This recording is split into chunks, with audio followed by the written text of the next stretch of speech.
Hey, good morning, folks, ladies and gentlemen. I am DJ Rockwell, and you are watching the Nashville Lift Zone, Nashville's #1 Lyft driver, right here, folks, right here.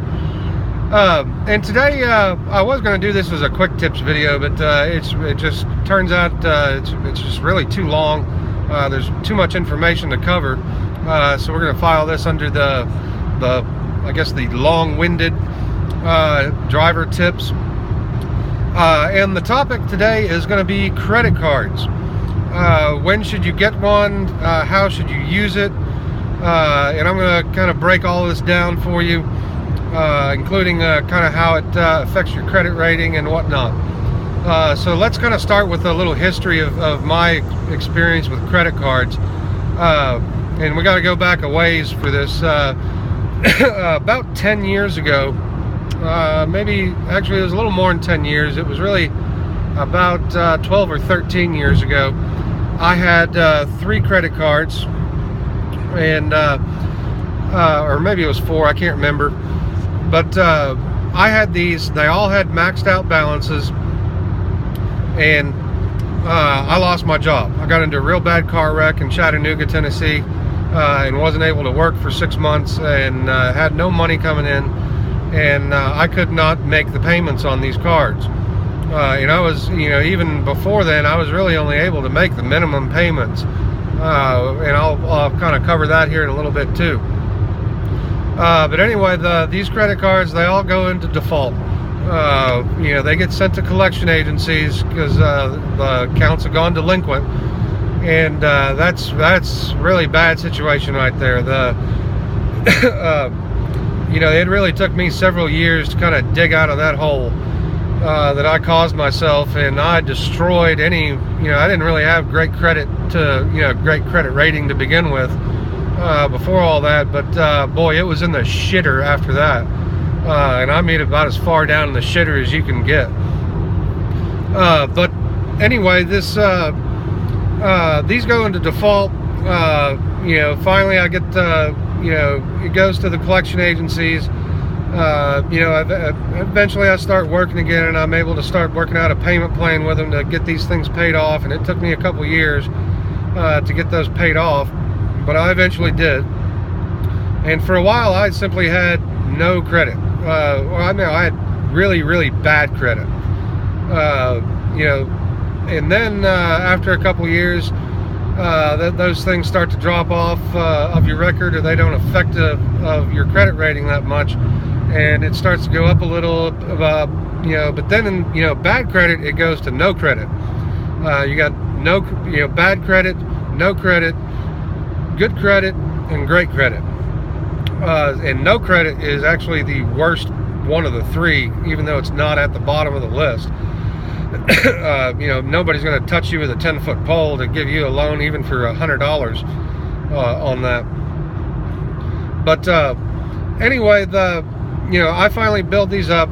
Capital One actually sent me an offer about 8 years ago, and it was a small balance credit card, and it was specifically called a credit building or credit rebuilding card or something to that effect.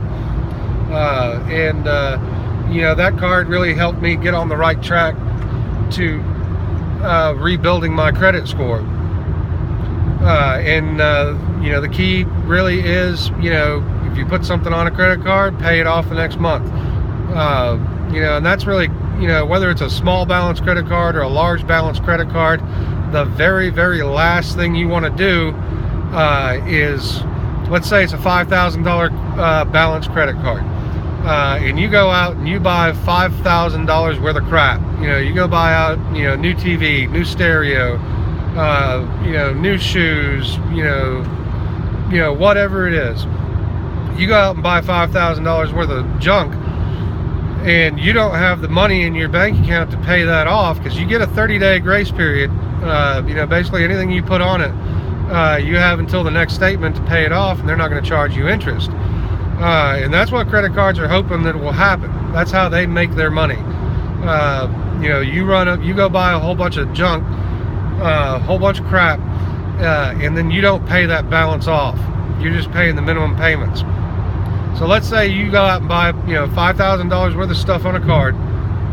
You get the bill the next month, and the minimum payment is $125. Well, only $25 of that minimum payment is actually going to the balance. So you've reduced $5,000 balance to $4,975 balance, because they're charging on a $5,000 balance. The average credit card interest is going to be about $100 a month. I'll let that sink in for a minute. $100 a month. And if you just pay that minimum payment, basically that's going to take you like 27, 30 years. I'm not kidding, 27 to 30 years to pay that balance off. And by that time, they've made, the credit card companies are you know, shit-faced happy about that, because they've just, you know, made a ton of money off of you, for just basically hoping that, you know, and banking on that you're not going to make the payments on it, or not going to, you know, they're not make the not make the payments, but just make the minimum payments. So if you have a credit card, don't be going out here and just buying a whole bunch of stuff if you don't have the money to pay it off. Don't be going on vacation. Don't be buying new TVs and new sneakers and all this stuff if you don't have the money actually in your checking account to pay that off. Now that brings me into my next point here, which is really the biggest key, especially if you're in ride sharing or really anything, is using credit cards to your advantage. You want to take advantage of the credit card, you don't want the credit card to be taking advantage of you.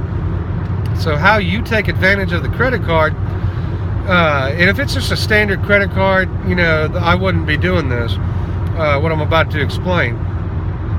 But like I have, I'm going to talk about pretty much two cards in particular. Like I said, I have a Capital One credit card that's a low balance card. I have another Capital One credit card now that is a Capital One Quicksilver card, and the Quicksilver card is great. It's hands down my favorite credit card that I've got in my wallet, because what that does is it gives you 1.5% cash back on every single purchase, no matter what it is, no matter where you buy it, whatever it is, doesn't matter. Every single thing that you put on that card, you build up a rewards cash of 1.5% cash back. And that's real handy, because I put just about everything on this Quicksilver card. Excuse me. And you know, I'm talking everything, pretty much everything except for the couple things that I, you know, can't put on the credit card, which is my car insurance payment, my rent, and my power utilities, you know, water, gas, electricity, all that. Those are really the only things that I can't put on this card. And you know, I can actually put the utilities on the credit card, but then they charge you a $30 fee to do it. So screw that. I'm not giving them an extra $30 to do that. But anyway, everything else I buy, you know, food, gas, clothing, you name it, it goes on this card. And slowly over time, that 1.5% cashback rewards bonus builds up. And then you can, it's basically like having a kind of a hidden savings account almost of free money. Because I'm buying stuff that I'm already going to be buying anyway. So instead of paying cash for it, I put it on this card so that I'm getting a little bit back, you know, a little bit of what I'm spending back.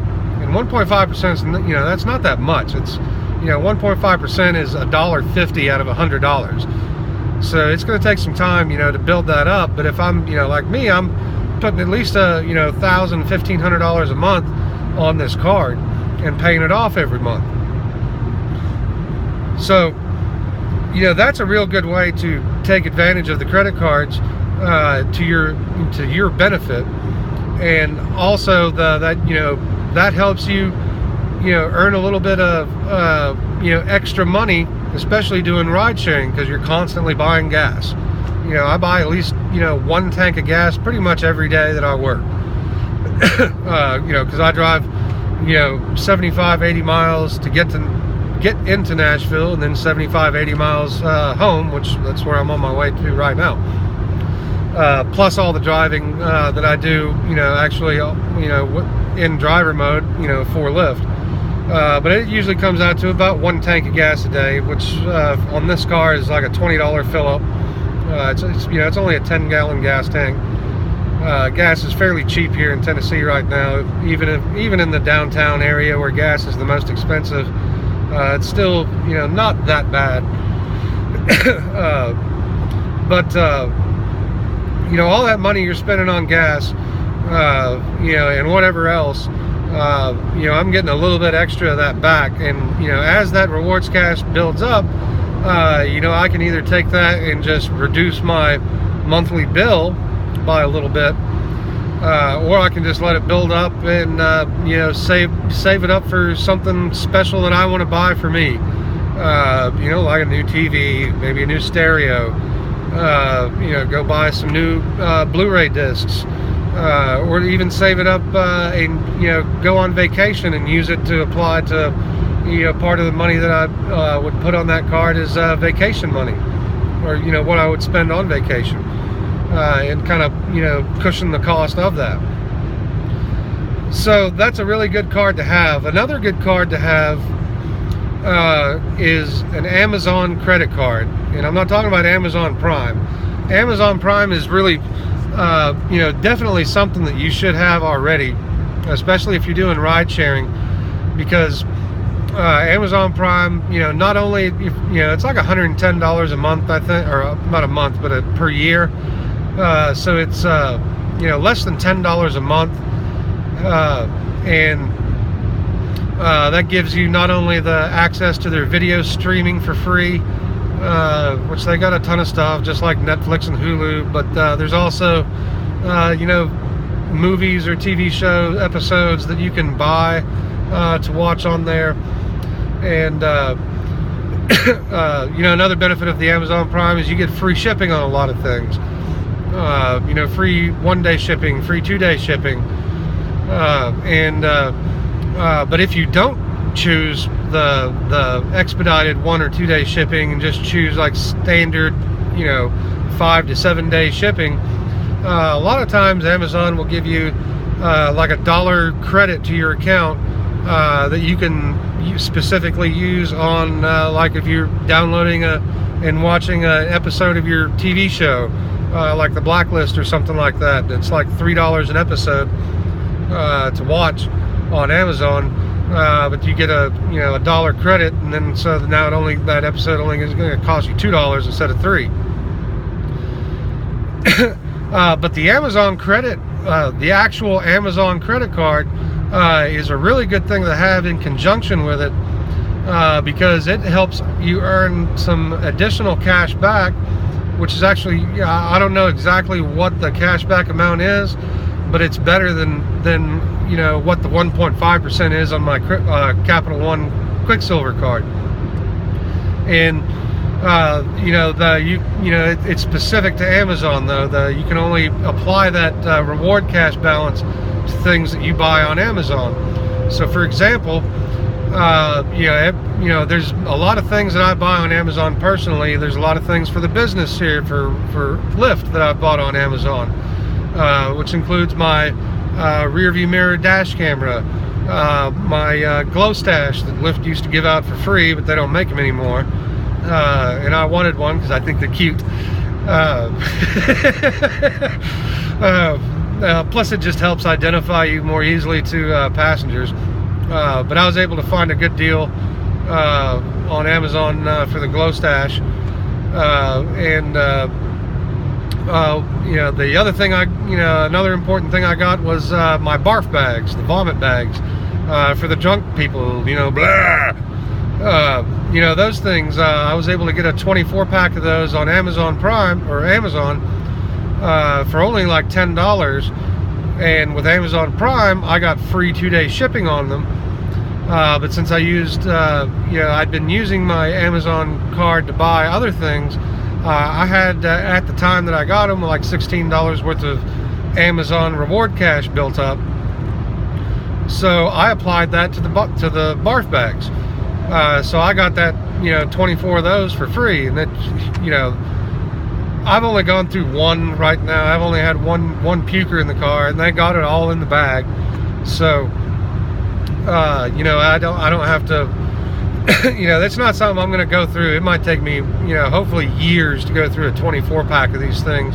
But I got them for free because I have this Amazon credit card and had earned some, cash back on previous purchases. So those are two really good things to buy. And be selective. Excuse me.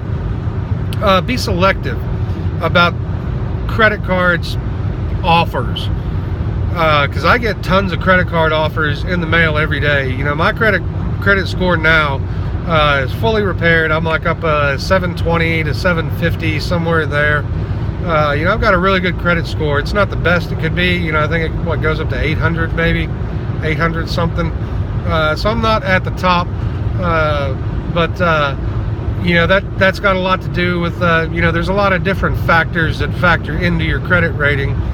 One of which is on-time payments, which I have an A+ rating in that category, because I've ever since I started rebuilding, I've always, even if it's just the minimum payment, even if all I can afford to throw at that card that month was the minimum payment, I make that payment, and so that and make it on time, and that reflects good on your credit score.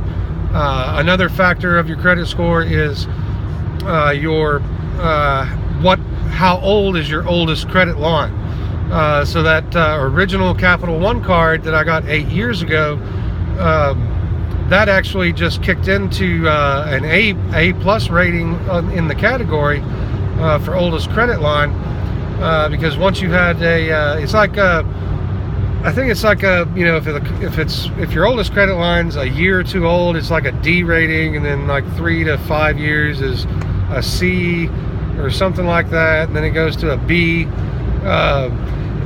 Double check that. I'm pulling these numbers off the top of my head here, but once your oldest credit line is older than 8 years, that's pretty much the top of that pyramid for that particular category on your credit rating. And there's a couple other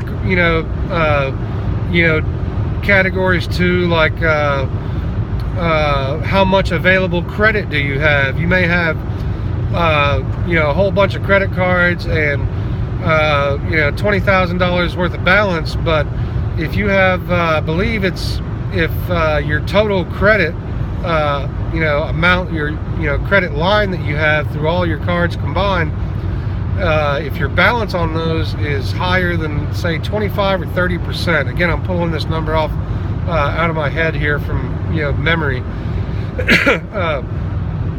but if it's less than say 30%, then that's good for your credit rating. But if you're carrying a whole bunch of balances where they're all half full or all maxed out, that's bad for your credit rating. So that's a lot of things to keep in mind when you're looking around for a credit card, if you're going to be in the market for it. And like I said, I highly recommend getting a credit card that offers some sort of cashback reward, like the Quicksilver, or some other card. Some cards offer like 3% on gas, 2% on dining or food, and like 1% off everything else. Some of them are specific to a specific category. It'll change every month. Like this month, you get cash back on gas that you buy. Next month, it'll be cash back on food purchases, and so on and so forth. But let's go back up here for just a second. Sorry, this video is long, but this is credit cards is a really important topic, I think. Yeah, let's back up for just a second. All these credit card offers that I'm getting in the mail, because I get like 2 or 3 a day. I'm constantly getting bombarded with these things. you don't want to go, start applying and accepting every credit card offer, whether it says pre-approved or not, that you get in the mail. And you don't want to do that for really two main reasons. Number one, if you just go and add a whole bunch of credit cards, within the time frame of say a year, that is going to severely negatively affect your credit rating. So you don't want to do that, because that's going to bring your credit rating down, and then it'll get to a point where you accept a whole bunch of offers, and then you may even get to a whole bunch of offers that say you're pre-approved, but then you try to apply for it, and now you're not getting approved because you have too many open lines of credit that are new lines of credit. Keyword there, new lines of credit. And really, you only want to keep, maybe you want to add maybe 1 to 2 credit cards per year and space them out. Don't get them at the same time. Maybe one now, 1 6 months from now, or something like that. I don't recommend getting a crap load of credit cards anyway. That's just, you can cause yourself a lot of problems of varying degrees because of that. But that's really the first reason. The second reason that you don't want to start accepting all these credit card offers, and for example, I have, like I said, I'm getting a ton of these things in the mail, and I open them to see what they say. I'm not getting a credit card right now, but I still open them to see what it is and what their terms are. And you definitely never want to get a credit card that's going to charge you an annual fee. Yeah, homie, don't play that. They'll, sometimes it's $50, $100, $75, $200 a year, and it's basically just a, hey, we're going to charge you a fee for the privilege of using our card. Fuck that. Yeah, pardon my French, but to hell with that. I'm not getting any credit card that makes me pay them money to use the card. And sorry, you're moving across the road here, getting off the interstate. Yeah, and then so make sure that read the fine print. Make sure that card, credit card offer, does not have an annual fee, and it'll tell you. A lot of them specifically have even on the envelope, 0 annual fee or something like to that effect. And you want to keep an eye out for that. And you also want to keep an eye out for the different rewards. There's a couple that I would like to get right now, offers that I've gotten that could actually give me a little bit better of a benefit than say the Quicksilver card, but because I just added 2 new cards within the last less than a year, I'm probably going to wait until the end of this year before I add another card to my repertoire or wallet. And I'm going to carefully select which card I want. The front runner right now, if end of the year was today, I would probably go with an American Express card, which I don't have one of those. I got a MasterCard, a couple of Visas, and that kind of thing. But there's an American Express offer I keep getting in the mail that's a little bit better on like cashback rewards than the Quicksilver card. So that's one thing that I'm going to be looking out for here at the end of the year. So that kind of wraps this up here. I can't really think of anything else to say about it, but that's pretty much the basics. And always use your credit wisely. And like I've said before, earlier here, if you don't have the money to pay that card off, then don't buy it, because you're going to cost yourself more in interest to carry that balance on that credit card, because most of them are like 17, 18, 19, 21, 20 something percent. And you know, especially if it's a large balance, you know, like I used an example earlier, $5,000 balance on a credit card is going to equal you about $100 a month in interest. And then you're just throwing money down the drain. So don't throw money down the drain. You know, don't let the credit card companies take advantage of you. You want to take advantage of them. And you know, as long as you pay that balance off every month, that's very, very easy to do. And you know, also using these cards, paying them off every month, that improves your credit rating scores. So it's going to be easier for you to get a car loan or a mortgage loan for a house, you know, and whatnot. So that's my spiel here for today. I hope that helps you out. And if you like this video, throw a like down on this video for me. And if you got a comment or something else that you want to add to this, please let me know. Comment below. You know, let me know what you're thinking of down there. If this helps you, if you have something to add to it, that kind of thing. And if you haven't already done this, be sure to go, I don't know, is it here? Click the subscribe button, wherever that is. Click that. I've always got new videos coming out. And you know, my goal is to help you be a better Lyft or Uber driver. And this is one of the, you know, kind of topics not directly related, but you know, to ride sharing, but it really does make a difference in that bottom line and the profits that you get from ride sharing, or really anything. So yeah, you all have a great day. I will talk to you again next time in the Nashville Lyft Zone. And I'll catch you next time. Have a great day.